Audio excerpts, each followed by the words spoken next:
के सामने टिक नहीं पाते हैं, नाम सुनते ही पीछे भागते हैं, भागते हुए नजर आते हैं। तो कहा फिर क्या मसला है, क्या चाहते हो?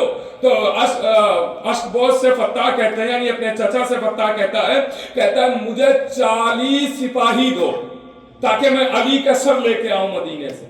कहा कि ये सिपाहियों हैं, ये फौज पूरी खड़ी है, इनमें से जो चाहो 40 ले जाओ। सुनिएगा, अब फत्ता चुके खुश हो जाता, उसने 40 सिपाही, तारीख सुना रहा हूं, 40 सिपाही उसने चुने और बहादुर और शुजा सिपाहियों को चुन के लेके चला। सुनिएगा, 40 सिपाहियों को फत्ता लेके चला, मुतवज्जे रहिएगा, 40 सिपाहियों को लेके चला, रास्ता तय किया, आ गया मदीने, तवील रास्ता तय करके मदीने आ गया। अब यहाँ देखिए, अब यहाँ से लुत्फ की बात है, अब सुनते भी जाइएगा और मेरी तारीफ भी करते जाइएगा और बोलते भी रहिएगा ताकि मैं आप तक पहुंचा सकूं। गौर कीजिएगा, अब फत्ता जब पहुंचा मदीने तो देखा एक बाग है, बाग में पेड़ है, पेड़ के नीचे एक शख्स है जिसके हाथ में बेलचा है। इतने इशारे क्या काफी नहीं है? पीछे वालों आवाज पहुंच रही है ना? थोड़ा थोड़ा बोलते रहिएगा, आप लोग भी तारीफ करते रहिएगा। बाग है, बाग में एक पेड़ है, पेड़ के नीचे एक शख्स है जिसके हाथ में बेलचा है। अब फत्ता सिपाहियों को लेकर उसके करीब पहुंचा, कहा भाई ये बताओ क्या तुम अली को जानते हो? अब जो लुत्फ उठा सकता है, जो मजलिस सुनने आया है, उससे मेरा खिताब है, देखने वालों से नहीं। सुनिएगा, वो आया का फत्ता कहता भाई, पेड़ के नीचे जो शख्स बैठा है उससे कहता भाई क्या तुम अली को जानते हो? जवाब सुनेंगे, महसूस करेंगे। सुनिएगा, कहा कि जानते हो अली को?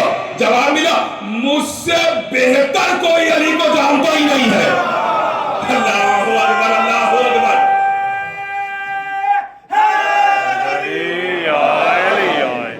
मुझसे बेहतर कोई अली को जानते ही नहीं है।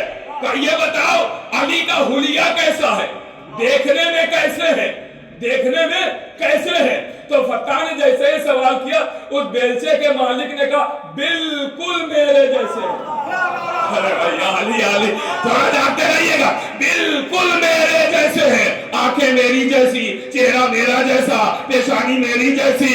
अगर भाई कोई और होता वहां पे तो वो भी तारुफ कराता कि जब पूछा था हुलिया कैसा है तो वो कह देता है हुलिया की क्या बात करते हो, आंखें ऐनुल्लाह, पेशानी जबतुल्लाह, चेहरा वजहुल्लाह, हाथ यदुल्लाह। बिल्कुल मेरे जैसे है, बिल्कुल मेरे जैसे। तो एक मरतबा फत्ता फौज को देख के कहता अपने 40 सिपाहियों, तो अगर इनके जैसे अली है तो तुम 40 को बेकार लाया। मैंने तो सुना था बहुत शुजा बहादुर ताकतवर है, और ये तो ऐसा नहीं लगता है जिस्म से, जिस्म देख के तो ऐसा नहीं लगता है कि कोई शुजा और बहादुर कोई होंगे अली, क्योंकि ये जब कह रहा मेरे जैसे अली है तो ये तो शुजा ही नहीं है। तो मतलब बेलचे के मालिक ने जब ये सुना, कहा ये बातें क्यों कर रहे हो?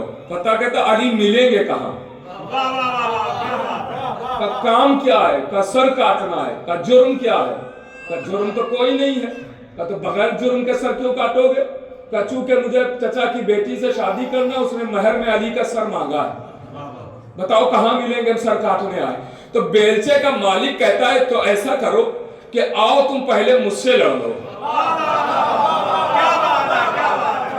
अगर तुम मुझसे जीत जाओगे तो अली से भी जीत जाओगे। तो फत्ता कहता है देखो मैं एक शुजा हूं, बहादुर हूं, एक दिलेर हूं, आपसे लड़ूंगा तो मेरी तौहीन है कि कमजोर को हरा दिया, तो इसमें हमारा नाम तो होगा नहीं। हमारे सिपाहियों में जो 40 लाया हूं, इनमें जो सबसे कमजोर है वो भी आपसे जीत जाएगा। तो बेलचे का मालिक कहता है भाई यहाँ कोई कुश्ती थोड़ी होना है। का फिर अब आखिरी फर्द तक खास तवज्जो, सबकी तारीफ चाहता हूं मैं, आखिरी फर्द तक हाथ बुलंद देखना चाहता हूं। सुनिएगा, कहा कि यहाँ कोई कुश्ती थोड़ी होना है। कहा फिर कैसे पता चलेगा?